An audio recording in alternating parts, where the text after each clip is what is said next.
Well, there's a right way and a wrong way. And I'm telling you, it takes a few times to figure this out. I've done many times doing it the wrong way. And I'm here to try and help you so that you don't do it the wrong way. Now, I'm going to tell you, here's a couple mistakes that we make all the time. In my consultation, I hear this a lot. We represent an awful lot of investors. So here's two mistakes that we see consistently. So let me just go on to this and let's just talk about what we're going to talk about. And let me open this up so you can see it a little bit. And let's not make a mistake for you. Now, there's only 3 times in your life that we're going to get this opportunity. You heard me talk about this. You know that in my practice, we quit putting new capital into the marketplace in mid 2022. That's 2.5 years ago. My timing model went red. We saw a peak. We went on to a 90-day moratorium, and that moratorium has been in effect ever since, 2.5 years. Now, I am seeing the fact that the marketplace is starting to percolate. I'm getting better vibes. And when it ends and it completes, there's only 3 times in your life that you're going to get this opportunity. And one of them is coming pretty quick. So now we've talked about my timing model. This is so much fun. This is the accumulation phase. This is where things are going up pretty fast, getting better. It's always getting a little bit more each and every month. This is where your comps. So it's sold for 400,000, and next month it sells for 403,000, and a month after it sells for 410,000, and the appraised value keeps going up. Then you get up into this area here. This is the explosive phase. We actually saw properties here in Phoenix go up 3.5% in one single month, and then it peaks. This was March of 2022, May of 2022, mid 2022. Depends on which chart you looked at, but it came up on mine that we peaked. And this peaking process is a process. It is not necessarily a point. But we came up here, and it was 2.5 years ago. And now we're starting to roll over. Now, do you remember how we had these prices going up 3% a month? It would be worth 400,000, then 405, then 415,000, then 425,000. Well, that's what happens here. This is 425,000, then 415,000, then 410,000, then it's 390, then it's 370, and it's 350, and it keeps coming down. And this is the waterfall event, and this is what we're looking for. Now, we've already peaked, and we're coming around this here. We're probably down here. Now, this is about 4 years total from the peak to about here. We're 2.5 years into it, so we're a long ways in. Now, nothing says it can't be 5 years or 4.5 or 3.75, but it's typically around 4. So we're a long ways into it. So it's coming, and it's coming fairly soon. But the next phase is the waterfall phase, and that's where you get a steep dive coming down here. Now, this illustrates what we're talking about. I want you to take a really quick peek at this because this is what's fact. This is fact. Now, this is going on in my market in Phoenix in the affordable home space. Now, Phoenix also has, Scottsdale and Carefree, Paradise Valley. These are beautiful homes and gated communities with golf courses. Those guys are doing just fine. They're actually appreciating. People are coming here and getting away from turmoil, and it's in that upper end. The lower end, which is very, very economically sensitive and interest rate sensitive, and you've heard Melody Wright talk about that. Well, that area, that's where we're at in our space, that's being affected by the interest rates. So you see that there's been a real major slag. Now, I'm going to tell you, this is an actual case. So let me blow this up a little bit so you can see this. And let me go to this. Now, this property in peak of 2022 peaked at $427,400. And it came down and it bounced around. Now, this is a really, really nice property. This is in one of our universal homes. That's why I looked at it. It's a 3-bedroom, 2-bath here in Phoenix. This is actually a Surprise. It's about 1,600 square feet. The community has 2 pools. You don't need a pool in your backyard because there's one within walking distance, and you can walk to the schools from here. Now, this is in Surprise, where you get a lot of retired military people, because the Air Force base is not very far away. So you have a lot of active Air Force people here and a lot of retirees. Just an absolutely stunning property, very affordable. It peaks at 427. Now, a couple years later, right here, an institutional buyer came in to buy the property, and they saw the fact that it had gone for $427,000, and they bought it for $369,900. That's what they paid for the property. So it was a pretty good buy. They're thinking this is way below market. But wait, the market has changed. If you recall, we're coming down this side here. So we're no longer at the peak. And what do we have here? We've got the waterfall right in front of them. So instead of it going back to the peak, and this is an institutional buyer, by the way, it's come down, and it's probably somewhere along here, because they bought it at $369,500. And now, 6 months later, it's on the market $8,000 less than what they paid for it. It's on the market at $361,000, and it is unsold. So this is a big institutional buyer. These guys paid cash for it. They're going to lose $8,500 on their purchase price. They've also put new flooring in. They painted, they cleaned it, they did landscaping, and they've held it for 7 months of interest on this property, and they still haven't sold it. And where are they? They're on the declining side of the market. So they thought they were going to flip this property.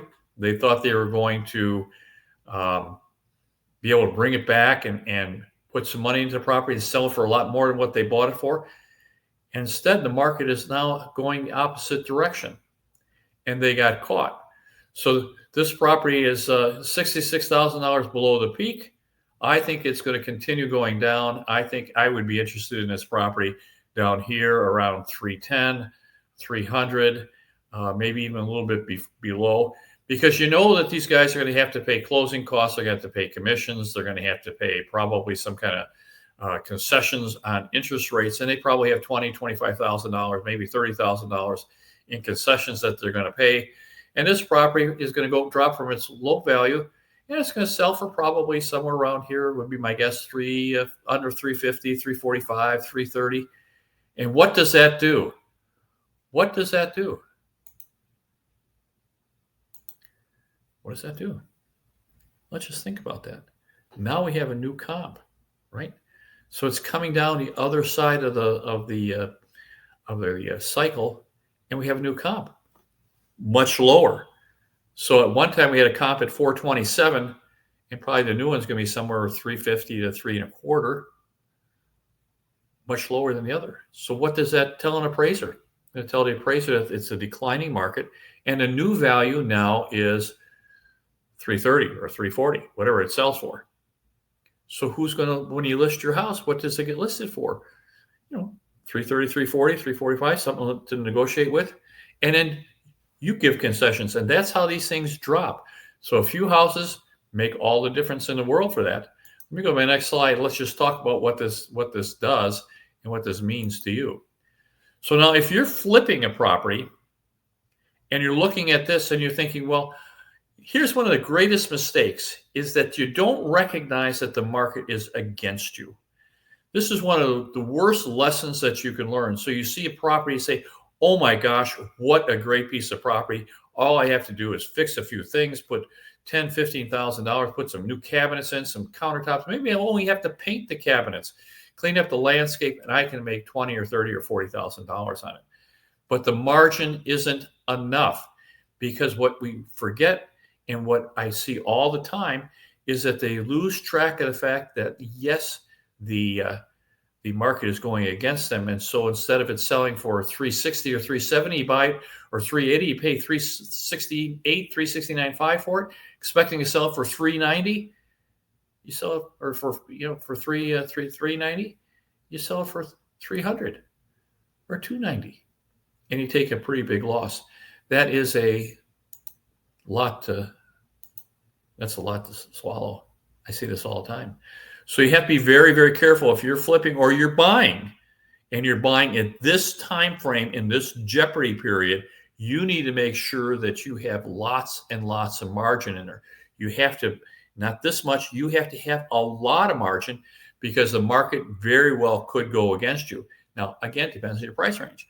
If you're in the upper end spending $2.5–3 million, that's a very, very viable at this point. It will not be immune. But right now, when we're in the affordable housing space, you need to be very, very careful as a flipper that you do not buy last year's prices, thinking that this is a great deal because last year it sold for $400,000 and I'm going to sell for $400,000. I buy it for mid threes and find out you sell for low threes, below what you're paying, because that's what's happening already. Let me go to my next slide and let's just talk about that. Now, I've been telling you that this is one of the greatest opportunities in your life is coming, because we're going to buy here. Now, I've told you, I already have identified 4 buying opportunities, 4 buy points, and they're coming. I can see them. Now, I don't know exactly yet, but I can see them. I haven't seen them at all, and now they're showing up on a chart. So I think we have a buying opportunity coming to us. Now, here's a big mistake. Mistake number 1 is this guy. Now, I'm going to tell you, when I was younger than I am now, and the market was terrible. This is back in right around the 1990s. I looked at a property, and looked at the property, and it was pre-foreclosure, big distress sale. Was terrible.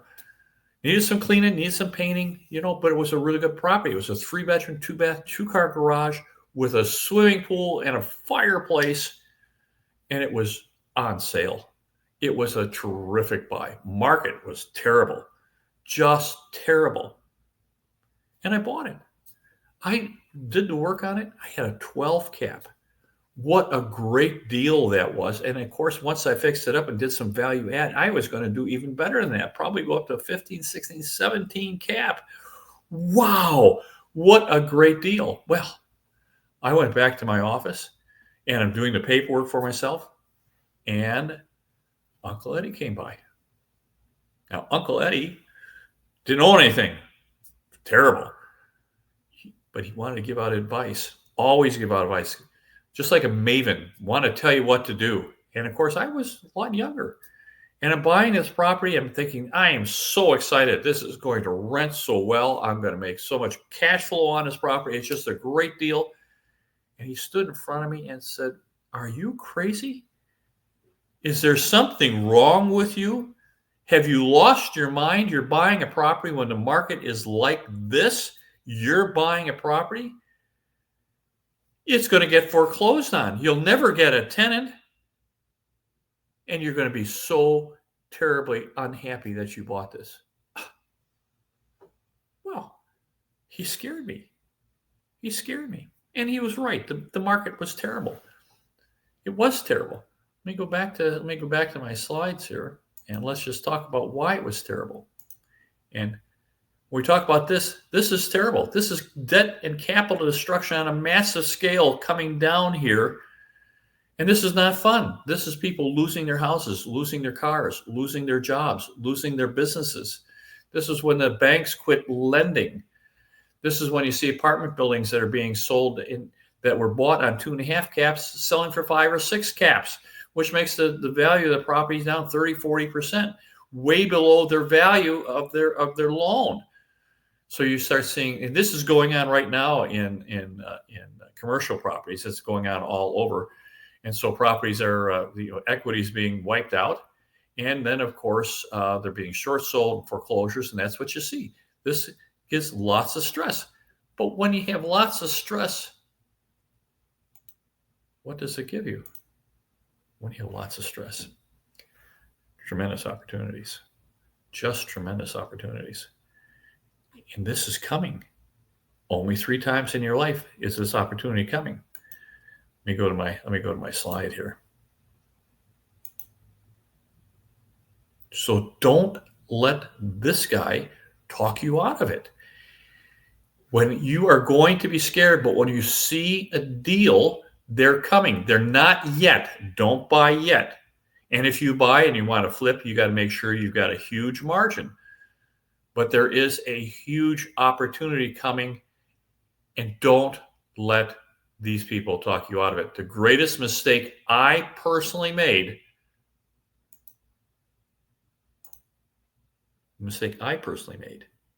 was when these properties are on sale, I didn't buy enough. Did you hear that? When they're on sale, I didn't buy enough. They're on clearance sale. I didn't buy enough because of this guy. He scared me. Now, the second time that didn't happen, but the first time it did. Don't let that happen. There is going to be blood in the streets. People are going to be scared to death. You are going to be scared to death. There's going to be bad news, and the numbers aren't going to lie. You're going to see these great deals come across, and this is U.S. housing. We have a shortage in U.S. housing, and in some of the great markets are going to be on clearance, and you're going to need to buy them. Don't let Uncle Eddie talk you out of that. Let me go to my next slide. Now, you've heard me preaching about this. This is going to happen. It's underway right now. We see, as we just alluded to, we have 5 to 10 office towers at risk of defaulting each and every month all across the globe. Chicago, Milwaukee, Minneapolis, Los Angeles, San Francisco, New Jersey, Washington, Philadelphia. All these properties are what we call our Jeopardy these are Jeopardy cities. These are endangered cities. And if you have properties in this, you should need to start thinking of making a plan to get out. What is the 5-year or 10-year prospect for some of these properties? It's pretty poor. And if it's pretty poor and you're an investor, you have to ask yourself, what am I doing here? Now, here in Maricopa County in Phoenix, we tell our investors, you live in Scottsdale, but you invest in Surprise or Peoria. You don't live where you're investing. You live in Scottsdale. It's two different things. I live differently from where I'm investing because we're using property managers, and the property managers take care of everything. So we want to live very well, but we're not living in our rentals. So if you've got properties in these endangered cities, you need to get out of them. And I've been preaching this. Now, here's what I have a lot. This is pretty unusual.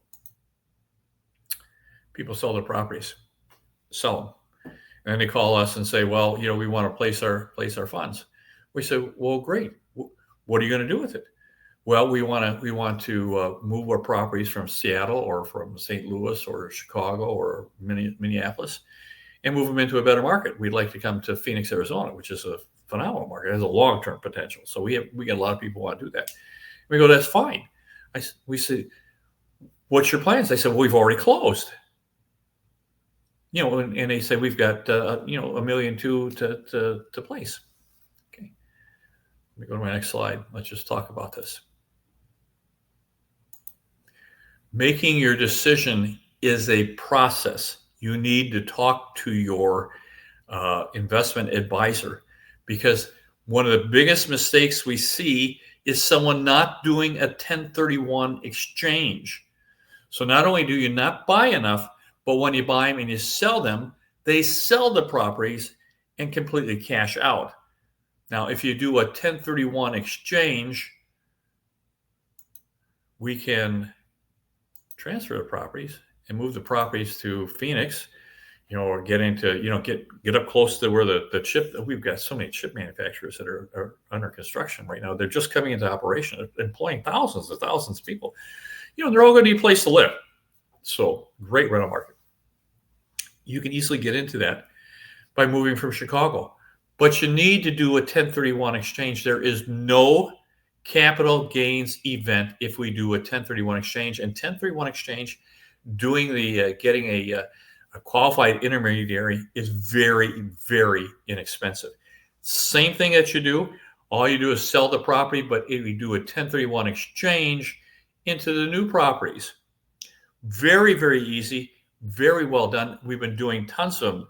We have not been buying any new capital. We're using old capital that's already seasoned, already in the market, selling in Seattle, buying in Surprise or Peoria, somewhere around the chip plants, and renting them out, getting a better cap rate, getting a better property, reigniting your depreciation schedule. But you need to do a 1031. If you cash out, game over. You're going to pay capital gains. I had a client. They sold it. They had a property. They sold it for $900,000 and called us. I got $900,000 to invest. Well, what's your capital gains on that? And he goes, well, it's not too bad. It was $150,000. $150,000 that could have been rolled over. Not pay that. Just change your basis. Talk to your CPA. Get that done. We do this all the time.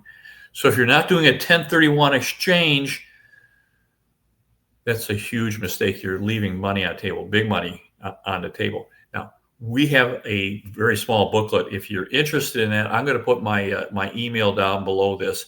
And if you're interested in it, we'll email it to you and you can take a look at it because it's a process. You need to talk to your brokers. You know, we don't sell anything until we know where we're going and we have a plan. We don't just sell them. We sell them only if we can do better than where they're at. And I'm going to tell you, if you're in Chicago, St. Louis, Pittsburgh, Milwaukee, Minneapolis, New Jersey, there's lots of places that are better. You can come here to Phoenix. We'd love to have your business, by the way. We are doing exceptionally well. And the future here is just beyond belief. It is absolutely outstanding. Let me go and finish this up. Let me go to my next slide. So this is where I'm at. I would love your business. You can call me here, and we can set an appointment. And you can call me. I'm working at the corporate office here for West USA. They are a $5 or $6 or $7 billion firm. They're an enormous company. And we'll set something up, see how this works, see what your portfolio looks like. And we'd love to talk to you, make some plans. Also, we have this opportunity coming. We need to start talking about the fact that you are interested. We have a really good staff here, but we sometimes get busy. We'd like to know who you are and have a conversation with you. You make sure we're a good fit for you, go over your goals, look what your income requirements are going to be, what your thoughts are on placement of properties, what you have currently, and if you're going to keep them wherever you are, or if we need to do a 1031 exchange. We'll do all that for you, take you by the hand. We have a full team here. You don't have to do anything. We have property managers that will take care of absolutely everything. You can be in Milwaukee, buy stuff here in Phoenix, and you'll have a qualified property manager. Now, I know sometimes he's, I can't stand. These are professionals. I've vetted them. Some of my property managers have been with me 30 years. So these people are professional. They're very, very good. They're fairly inexpensive. They're all flat rate. So it costs you anywhere from like 90 to 110, $120 a month. Doesn't matter what the rent is. That's just a flat charge, and they'll take care of you. So buy a property here. With next month you start getting a check. It's just that easy. So let us know. We're getting really excited about this. Those are my numbers. I'm going to put my email down below if you want that 1031 exchange pamphlet. If you need to contact me, you know how to do it. My very best to you. Bye-bye now.